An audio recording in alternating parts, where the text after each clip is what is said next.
এ হচ্ছে গিয়ে সবুজ আলী। সবাই জি জি বলে জি।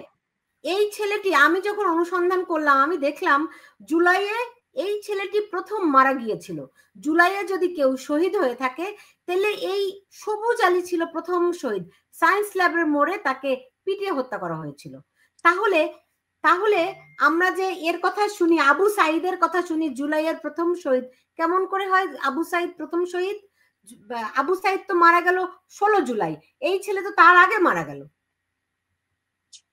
16 জুলাই একই দিনে মারা গেছে। সবুজ আলী, এবং হ্যাঁ।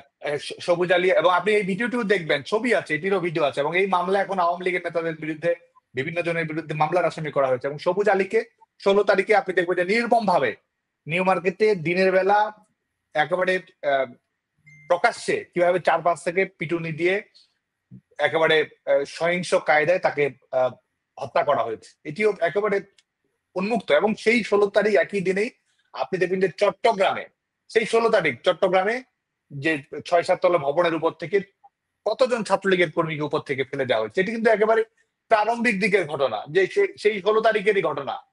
তো সেই একই দিনে কিন্তু এই ঘটনাগুলো ঘটেছে। এবং এই প্রত্যেকটি বিষয় কিন্তু তারা আজকে একটা পরিস্থিতি তৈরি করার চেষ্টা করছে, কিন্তু আলটিমেটলি সত্য কিন্তু চাপা দেওয়া যায় না। আজকে বাংলাদেশের মানুষের সামনে তো একটি ধাপে ধাপে এটি উন্মুক্ত ক্রমাগত হচ্ছেই এবং হচ্ছেই। ধাপে ধাপে উন্মুক্ত হচ্ছে। আপনার কি মনে হয় গত 1 বছরেও এই বিষয়গুলো মানুষের সামনে আপনারা পরিষ্কার করতে পেরেছেন? আমরা চেষ্টা করে যাচ্ছি, এবং মানুষের সামনে যে প্রশ্নগুলো ছিল সেই প্রশ্নগুলো আমরা জবাব দেওয়ার চেষ্টা করছি। এমনকি আমাদেরকে নিয়েও যদি কোনো অভাব অভিযোগ থাকে, প্রশ্ন থাকে, সেগুলো কিন্তু আমরা অ্যাড্রেস করার চেষ্টা করছি। কারণ জনমতের একটি বিষয়, সেটি হচ্ছে এটি ধাপে ধাপে আসলে তৈরি হয়। আমরা মনে করি যে 5ই আগস্টে বাংলাদেশের জনগণকে যেভাবে তারা ব্যবহার করার চেষ্টা করেছে, বাংলাদেশের জনগণকে এক প্রকার পর্যায়ে জিম্মি করে যে এক ধরনের সহিংসতা ঘটছে, তারা কিলিং মিশন বাস্তবায়ন করছে, লাশ ফেলছে, স্নাইপার রাইফেল ব্যবহার করছে, জঙ্গিদেরকে তারা কারাগার থেকে 18 তারিখে আপনি নরসিংদী কারাগার থেকে আপনি দেখবেন যে কতজনকে বের করে নিয়ে আসা হয়েছে।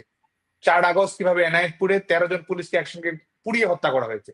তো এই ধরনের ঘটনা যাত্রাবাড়িতে আপনি দেখবেন যে যাত্রাবাড়িতে কিভাবে হত্যাকাণ্ডগুলো পরিচালনা করা হয়েছে।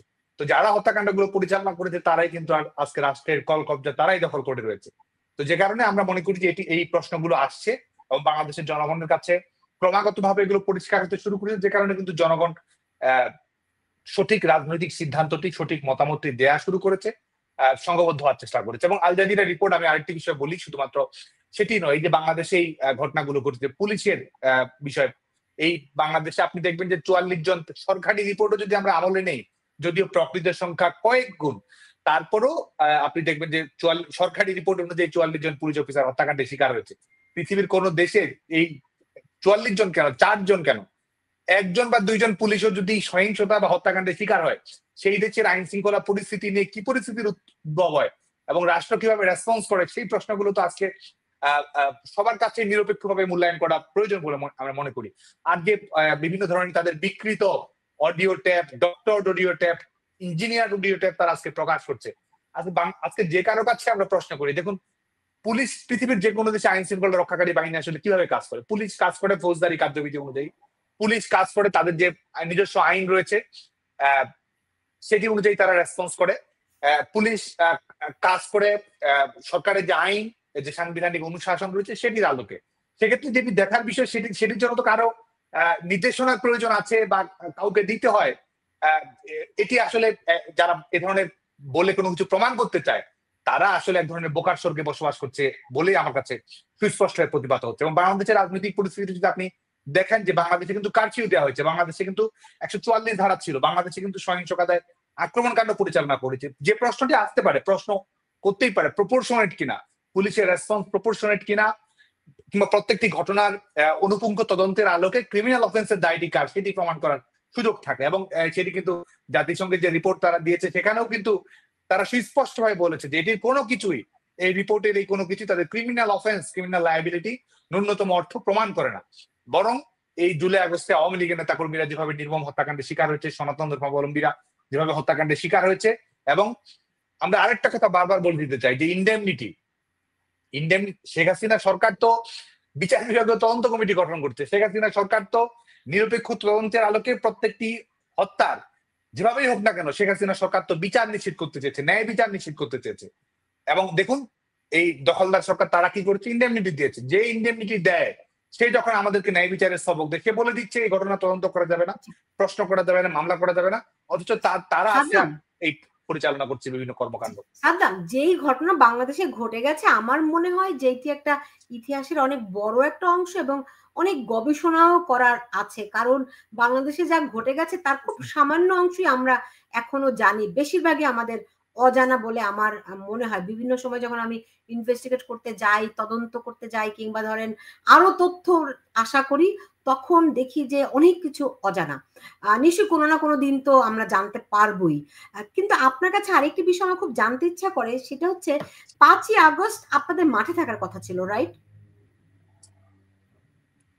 5ই আগস্ট আপনাদের মাঠে থাকার কথা ছিল, কিন্তু সেদিন আপনারা মাঠে অবস্থান নেননি রহস্যজনক কারণে। কেন? কারণটি কি ছিল? দেখুন, এই প্রশ্নের উত্তর আমি প্রথমেই ব্যাখ্যা করেছি ইতিমধ্যে। বিশেষ করে 5ই আগস্ট শুধু নয়, 18 জুলাইয়ের পর থেকে, কারফিউ দেওয়ার পর থেকে, বিশেষ করে সরকার প্রধান হিসেবে শেখ হাসিনা, আওয়ামী লীগ সভাপতি হিসেবে শেখ হাসিনা প্রত্যেকটি মুহূর্ত সহিংসতা এড়াতে চেয়েছেন। মানুষের নিরাপত্তা, জীবনের নিরাপত্তা সবচেয়ে বেশি প্রায়োরিটি দিয়েছিলেন বঙ্গবন্ধু কন্যা দেশরত্ন শেখ হাসিনা। সে কারণে কিন্তু দলীয় নির্দেশনা ছিল, আমি আপনাকে বলছি, দলীয় নির্দেশনা ছিল যে আইন শৃঙ্খলা রক্ষাকারী বাহিনী যে সিদ্ধান্তগুলো নিচ্ছে, প্রচলিত বাংলাদেশের যে আইন কানুন রয়েছে সেটির সঙ্গে সামঞ্জস্যপূর্ণ সাংগঠনিক সিদ্ধান্ত যেন গ্রহণ করা হয়। 5ই আগস্ট শুধু না, আপনি দেখবেন যে আওয়ামী লীগের কর্মসূচি 1 আগস্ট ছিল শোক র্যালি, পরবর্তীতে যখন সেটা কারফিউ দেওয়া হলো সেটি পরিবর্তন করা হলো, সেটি পরবর্তীতে 3, 4, 5 এভাবে 5 তারিখের কর্মসূচিও কিন্তু পরিবর্তিত করা হয়। কারণ যে সহিংসতা যাতে এড়ানো যায়, কোনো ধরনের অনাকাঙ্ক্ষিত পরিবেশ পরিস্থিতি যেন না ঘটে, এই ক্ষতিটি যেন কমিয়ে নিয়ে আসা যায়, একটি দায়িত্বশীল সরকার হিসেবে শেখ হাসিনা সরকার কিন্তু প্রাণান্তকর ভাবে সেই চেষ্টাই করেছে। কারণ শেখ হাসিনার কাছে সবসময় ক্ষমতার চেয়ে জনতা গুরুত্বপূর্ণ ছিল, শেখ হাসিনার কাছে সবসময় মানুষের নিরাপত্তা সবচেয়ে বেশি গুরুত্বপূর্ণ ছিল, এবং তিনি বিদ্যমান আইন অনুযায়ী সেটি এবং রাজনৈতিক সিদ্ধান্ত অনুযায়ী সেটি বাস্তবায়ন করার চেষ্টাই করে গেছেন ক্রমাগত। জি সাদ্দাম, মানে ধরেন ঠিক আছে, এটি যে দেশে যেহেতু সরকার আপনাদের প্রশাসন তার কথা অনুযায়ী চলবে, সেটি একটা দিক। আবার আপনারা রাজনৈতিক দল হিসেবে আপনারাও মাঠের কর্মসূচিতে থাকবেন, এটা আবার কিন্তু আরেকটা দিক, এটার সঙ্গে কোনো কনফ্লিক্ট নাই, আমরা বুঝি সেটা। কিন্তু আপনারা মাঠে পুরোটা অনুপস্থিত ছিলেন, কারণ অভিযোগ রয়েছে এরকম যে আপনাদের দলের ভেতরে কেউ একটি অংশ আপনাদেরকে বিভ্রান্ত করেছিল। এই অভিযোগ কি সত্য? না, আমি সেটি মনে করি না। কারণ আমাদের দলের মূল লক্ষ্যটাই ছিল, আপনি দেখুন যে আপনি রাজনীতি করার অর্থ কি, আর ক্ষমতা পরিবর্তনের রাজনীতি, সাংবিধানিক রাজনীতিটার অর্থ কি? রাজনীতির অর্থ এই নয় যে আপনি সবসময় সরকারে থাকবেন কিংবা এটি থাকবেন।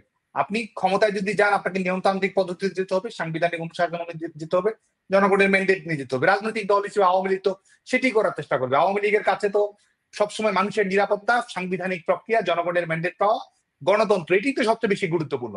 এখন কেউ যদি সহিংসতাকে রাজনৈতিক কৌশল হিসেবে প্রতিষ্ঠিত করতে চায়, একটি দেশে যখন শঙ্কা রয়েছে যে মানুষের তারা যে কিলিং মিশন বাস্তবায়ন করতে যাচ্ছে, আপনি দেখছেন যে প্রকাশ্যভাবে কিলিং মিশন বাস্তবায়ন করা, সেই প্রবণতাটা কয়েক গুণ বাড়িয়ে দেওয়ার জন্য কর্মসূচি দেওয়া হচ্ছে। সরকার চেষ্টা করছে সেটি শান্তিপূর্ণভাবে নিরসন করার, এবং সেই সময় সরকার এবং একটি দায়িত্বশীল রাজনৈতিক দল প্রধানতম যেটি চেষ্টা থাকবে সেটি যেন তারা যেন কেউ কোনো মুখোমুখি না হয় সেটি নিশ্চিত করা। রাজনৈতিক দল হিসেবে আওয়ামী লীগ এবং সরকার, শেখ হাসিনা সরকার কিন্তু সেটি করার চেষ্টা করেছে। এখন সহিংসতাকে যদি রাজনৈতিক কৌশল আমরা হিসেবে মনে করতে চাই, এবং রাজপথে আপনি ক্ষমতা দেখিয়ে মানুষের মৃত্যুর কারণ হচ্ছেন, সেটিকে যদি আপনি মনে করেন যে এটা সাহসের প্রমাণ, আমরা কিন্তু কোনো অবস্থাতেই সেই রাজনীতি অতীতেও করিনি এবং ভবিষ্যতেও আমরা সেই রাজনীতিকে সমর্থন করবো না। সাদ্দাম, আপনার কাছে আমার আরো খুবই গুরুত্বপূর্ণ দুটি প্রশ্ন আছে, কিন্তু একজন এই প্রশ্নটি বারবার আমার কাছে জানতে চাইছেন, মানে প্রশ্নটি যেন আমি আপনাকে করি। নোমান পারভেজ প্রশ্নটি করেছেন যে আপনাকে যেন প্রশ্নটি করি যে ওই যে অডিও ক্লিপ, শেখ হাসিনার অডিও ক্লিপ কিভাবে আল জাজিরা পেল?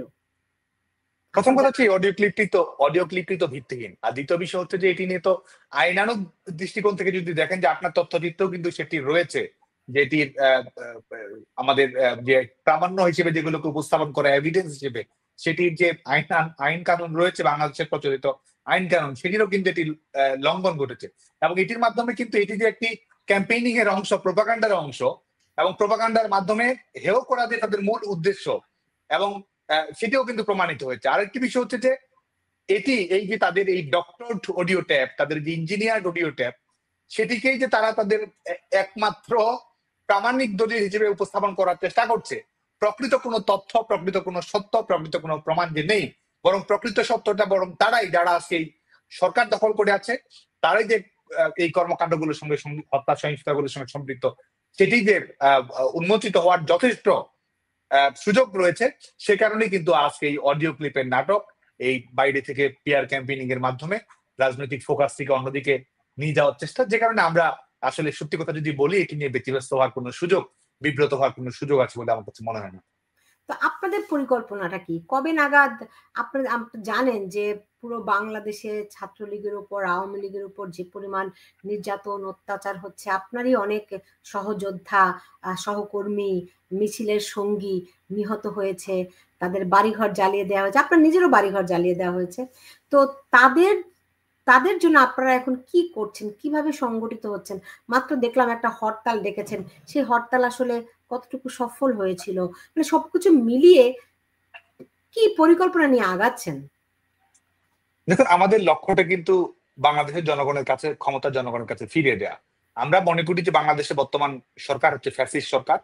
এই সরকারের ক্ষমতায় থাকার অর্থই হচ্ছে বাংলাদেশের জনগণকে অপমান করা। কারণ আমরা রাজনীতি করি, আমরা কিন্তু রাজনীতি করি তার মানে এই নয় যে আমরা সারা জীবন ক্ষমতায় থাকবো, কিন্তু বাংলাদেশে জনগণের সরকার থাকবে, জনগণের নির্বাচিত সরকার থাকবে, সেটি তো সবচেয়ে বড় বিষয়। তো এই সরকার বাংলাদেশের জনগণকে পাশ কাটিয়ে, জনগণকে অপ্রাসঙ্গিক করে, জনগণের যে সার্বভৌমত্বের ধারণা রয়েছে সেটিকে অপ্রাসঙ্গিক করে দিয়ে কিন্তু তারা ক্ষমতায় আছে। দ্বিতীয় বিষয় হচ্ছে যে যারা ছাত্র, পুলিশ, নাগরিক হত্যার সঙ্গে সম্পৃক্ত থেকেছে, যাদেরকে ইন্ডেমনিটি দেওয়ার প্রয়োজন হয়েছে নিজেদের নিরাপত্তা এবং রক্ষা কবচ দেওয়ার জন্য, তারাই আজকে ক্ষমতায় আছে।